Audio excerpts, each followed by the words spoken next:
Hello guys, and welcome to a new Division 2 video today by me, Vulcan. In this one I have for you a first look at the 9th Infanterie, the second of three new Romanian divisions on the Allied side in the upcoming DLC, Blood Feud in Transylvania. As a disclaimer, Eugen has given me free access to the DLC, so a big thanks to them.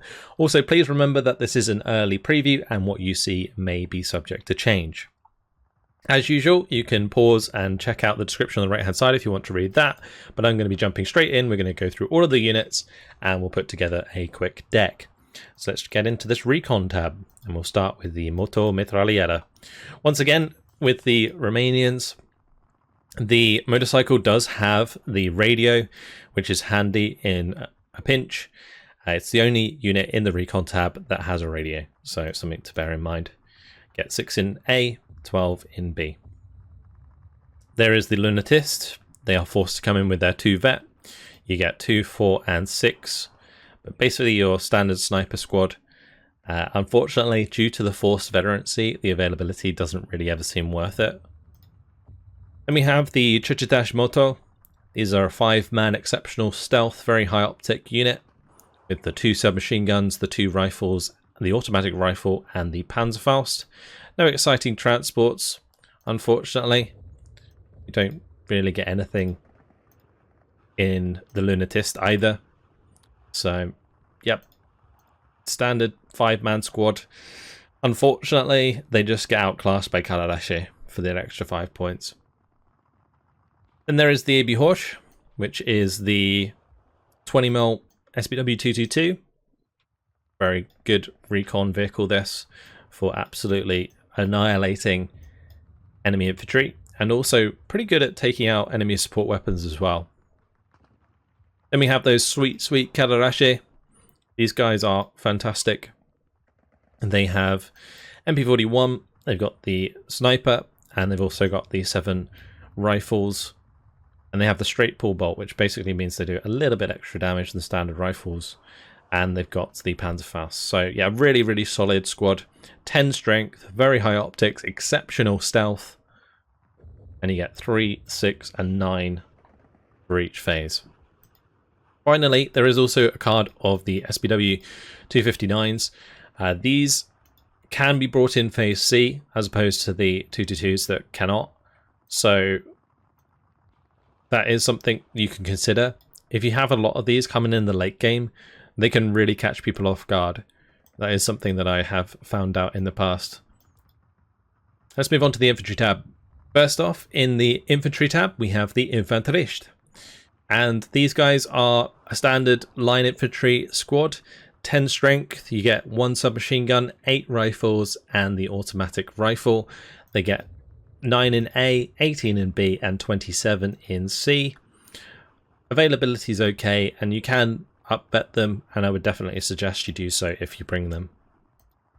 Then we have the Infanterist with the Panzerfaust. Basically the exact same squad plus a Panzerfaust, and you get slightly less availability at no vet, but if you upvet them, it's actually the same availability. So you probably just want to make sure you're always upvetting the Infanterist with the Panzerfaust. Then we have the Infantry Leader. These are the 4 strength squad variant.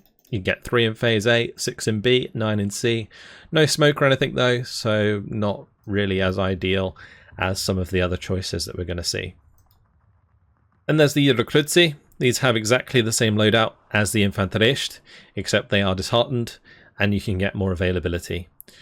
I feel like unless you really specialize towards the use of disheartened infantry, they aren't that good at the moment. Like, they're used to be that you could like spam chernos, you could spam like the Mustad Madlid, like or not Strafs, because Strafs were never disheartened, but you get what I mean.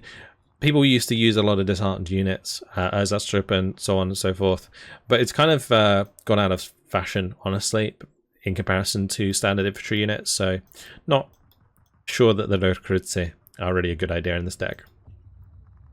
Then we have the Echipa Assault. These guys are very good squads. 14-man HE grenade squad.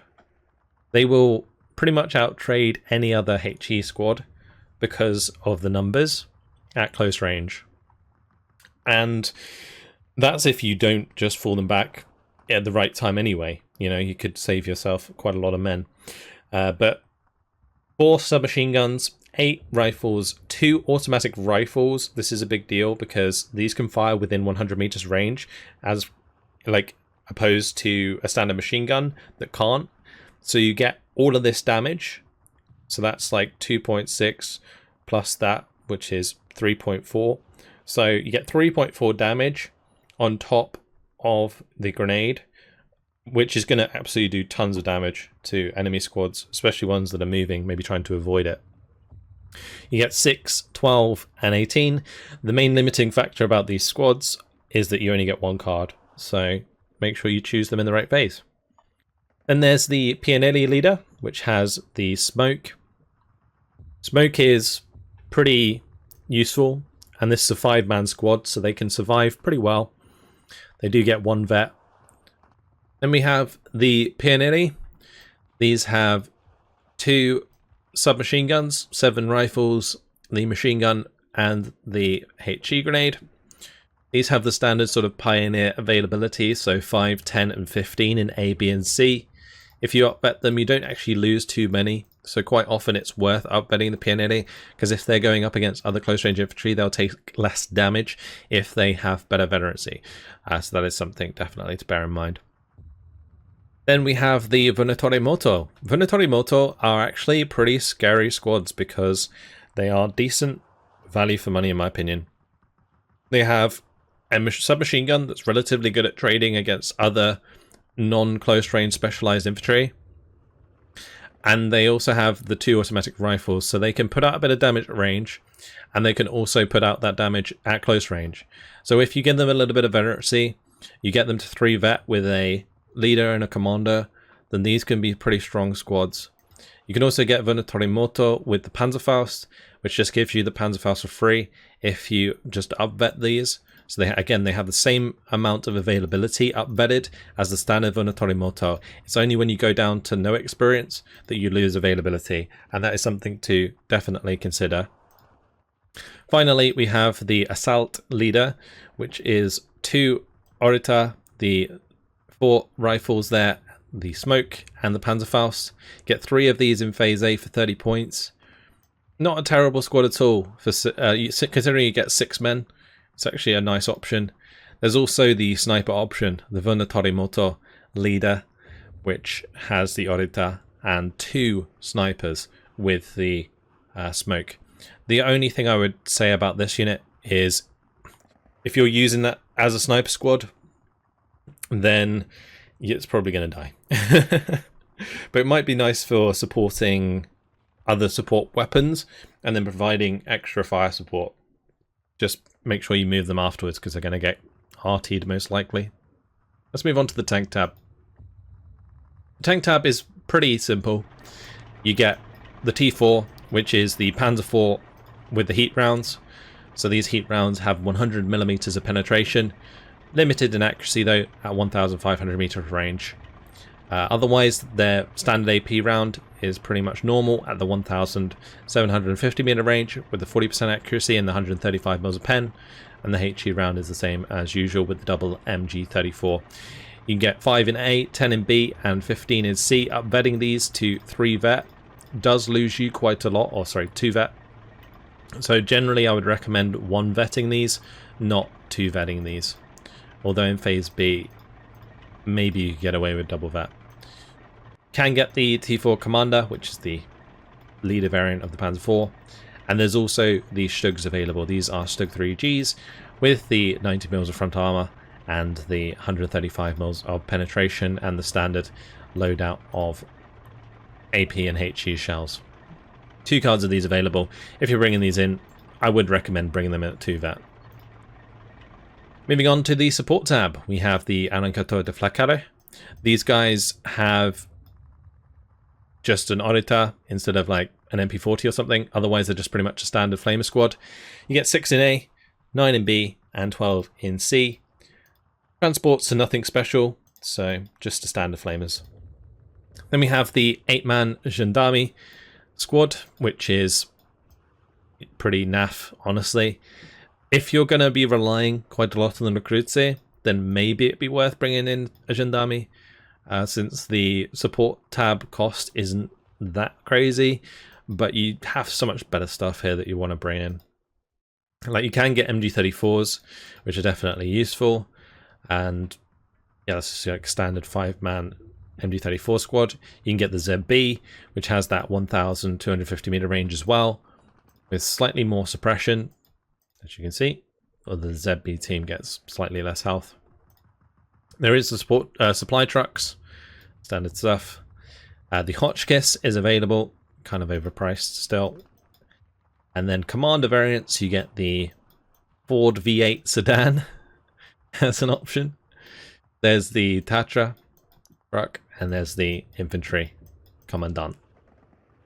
Let's move on to the anti-tank tab. Here we have the Panzerschreck, the 1 card of Panzerschrecks, so 2-man squad with submachine guns plus Panzerschreck, and you get 2 cards of Venatori, which are good at both close range against enemy infantry, and they're strong, obviously, against enemy armor due to the Panzerschreck. So, a very versatile squad, really like Venatori. Can get the Schneider AC 47mm, 1,250 meter range, good for transport sniping, and it's pretty cheap, so you can get away with bringing them in the early game, but you're more likely to bring in the Pak 38, which is a lot better at dealing with medium armor due to its APCR shells, due to its standard AP shell having 100mm of penetration, and the base accuracy due to the vet is actually pretty good. So base veterancy at 1 vet is 57%, and you can easily get that up to 3 vet, and then you're pushing the rate of fire up a lot as well. The TACAT Mar2s are back, and yeah, pretty decently priced AT vehicle. You up vet these a little bit, get that accuracy plus 50%.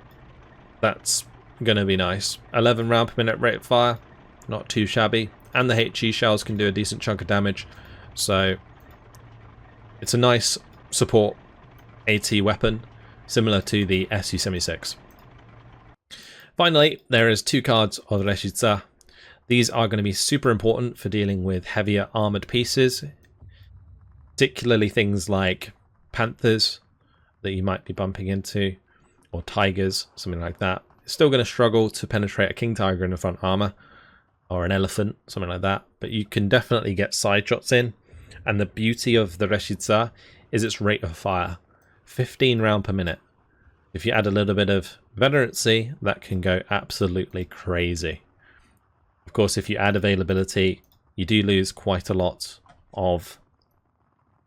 if you add experience, you do lose a lot of availability. So do bear that in mind. But I think in B, it's probably worth it if you're going to bring in a second card in C. Then in the anti-air tab, things are kind of anemic here. It's one of the weak points of the 9th Infanterie. You can bring in 20 mils with the Hotchkiss trucks. It's definitely a combination you're going to want to do. Same with the Hotchkiss 25s with Hotchkiss trucks. Make sure you get those Hotchkiss trucks in, because they're going to help you with suppression, particularly if you move them forwards with the rest of your units, so that as the aircraft flies over your units, the Hotchkiss can help before the 25 mils start engaging, and that way you get that extra little bit of pin going. So that would be my recommendation there. Moving on to the artillery tab, we have the Artilleria. These are the observers, just the 2-man squads, standard stuff, recon, radio capability with smoke.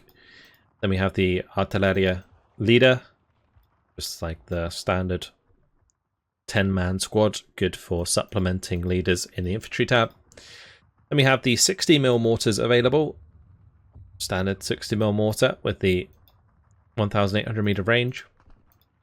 Can get a lot of these for 40 points in Phase A, so definitely good in the early game. Then we have the 81mm mortars. And there is the F22. These can be used as AT guns, 40% accurate, 105mm penetration for 60 points if you need to, but generally the F22 is good at just sort of splashing an area with random artillery fire. Other than that though, you do have the 75mm with the radio, so you can bring in this howitzer, which is probably going to be serving you a little bit better, a little bit more accurate. You can hit what you actually want to hit. There's also the 100mm, which is also, again, radio, very useful. Then we have the 120mm mortars, 2 of those in A, 4 of them in B. Total availability of these is really low. You only get 1 card, so not something you're going to be relying on. And then you can get some 105mm off-map artillery. The trouble is, 105mm off-map is kind of trash, so I don't expect to see this really be used all that often. Let's head over to the Airtap. So the Airtap does have the IAR Recon biplane. This doesn't have any bombs or anything though, which is kind of unfortunate. It's just your standard machine gun variant, but pretty fast for a Recon biplane. 315 kilometers per hour. Can't complain. Then we have the IARs. They're back in force. You get 3 in A, 6 in B, 9 in C. Actually a pretty good value for money fighter. You've just got to time them right in order to make the most out of them, which can be kind of difficult sometimes. There's also the Ace variant, the IAR 81C of Visanti, and he gets his own insignia and stuff on the side, which is pretty cool. Then we have the IAR 81C VB with the 2 50kg bombs. You're paying an extra 5 points for those 2 bombs. You do lose a bit of speed there. Of course, when you drop the bombs, you do get the speed back, so bear that in mind. Then we have the IAR 81M. This one's a bit better because you actually get a 272kg bomb, so something with a bit of substance, but you only get 1 in phase A, 2 in phase B, and 4 in phase C, so availability on these is very limiting.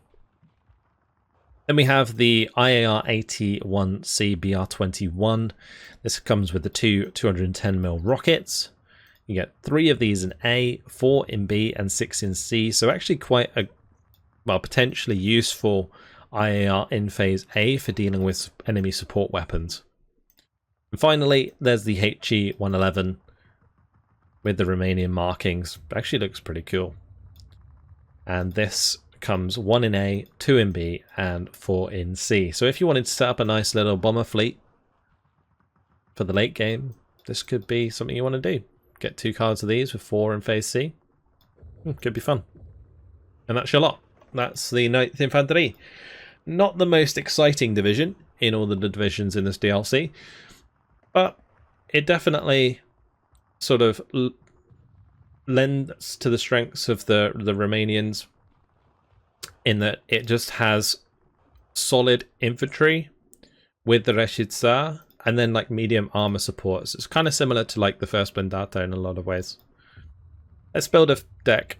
So we'll start in the Recon tab.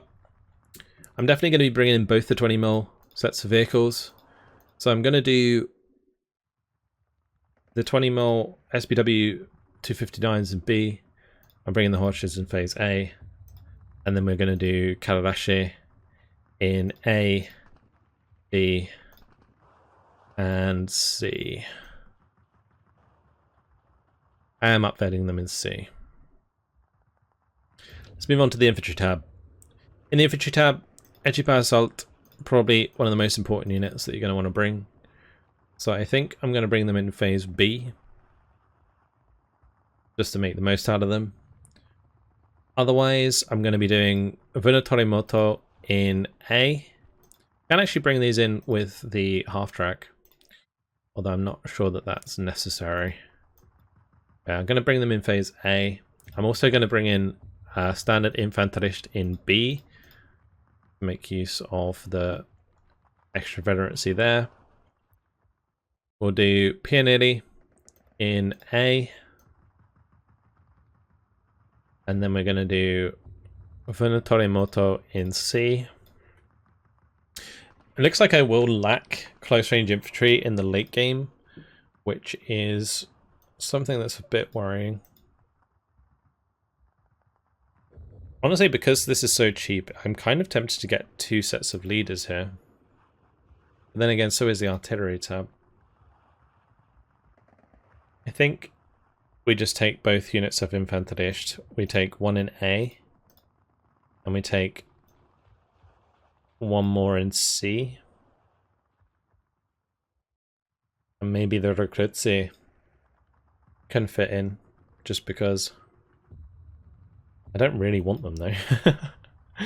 Let's go for the Assault Leader for that smoke grenade and Panzerfaust 6 strength. Seems good. Then again, this could also be good, but I like the 2 vet on those as well. Move on to the tank tab. There's a matter of choosing between Panzer IVs or Stugs. I think in the early game, Stugs are generally better. I think honestly, in general, Stugs are going to be better. I might do some Phase B Panzer IVs. Do some Phase C Stugs. I think I'll do Phase A Panzer IVs as well. For the support tab, we'll take the Commandant. I think I'm going to take the Flamer Infantry. Actually, I'm going to come back to the support tab. I did this with the last division where I completely forgot my supply, but we'll make sure to remember that. My Reshitsa, I'm going to do in B upvetted and C unvetted. And we're going to take the TACOM in Phase B, I'm thinking. It could be a good option in A as well. Yeah, I might bring it in as an option in A. We'll take the Pak 38s in A as well. And then we want Venatori in A. And in C. The reason I'm bringing a card in C is because we lack close range infantry in C from the infantry tab. Right. In the AA tab, I think things are pretty simple here. Just both cards of AA with Hotchkiss trucks. I'm going to take the Artilleria Leader because we only have one leader in the infantry tab. Aside from that, I'm thinking we need mortars. So we'll do the 60mm mortars in Phase A. And then for Phase B, we're going to start relying on 100mm artillery. I can actually bring these in C as well. Maybe the better play would just be to do a Phase C card with the supply trucks. And then we do like extra mortars or something to supplement in Phase B.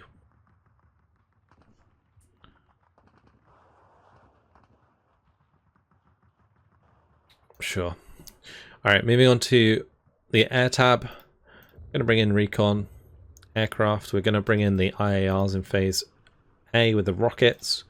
We'll bring in our ACE unit. I'm actually going to upvet them a little bit though. And then we'll bring in IAR bombers in Phase B. And maybe some more IARs in Phase B as well. That's what I'm thinking. Then we have 2 points left, which we can put into the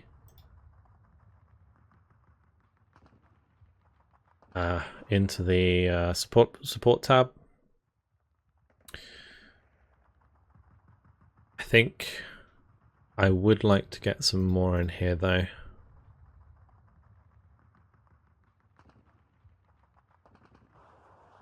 Just trying to think what I could remove that would be worth it. The trouble is we're kind of taking a lot of 3-point cards, which is strangling the other things that I could get. That doesn't really help, taking that away. let's just go ahead and add the Untitled Chapter. I think since PTRS squads are going to be used less, having them is actually better now. And then I think the MG34 is probably more reliable as a machine gun, so we'll want them. Let's just add in these again.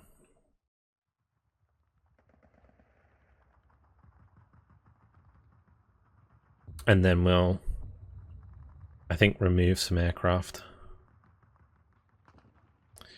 Maybe we don't upbet those. And we then just have another card here. That'll do. Okay, I think that's where I'm going to leave it. The 9th Infanteri. Going to be an interesting division to play. I think it's going to be pretty strong, honestly, and quite aggressive again in the early game. And even into the mid game with like the Echipa Assault, you're going to be doing well at like the close range engagements. And the Kalarashi get some veterancy on those, and they can do absolute work. So it's just a matter of like juggling leadership and making sure you're really pushing your units to that max veterancy so that you can make ground. With all that said, I'm going to leave it there. Hopefully you guys have enjoyed this look at the 9th Infanteri. Thank you very much for watching the video, and I'll see you in the next one. Goodbye.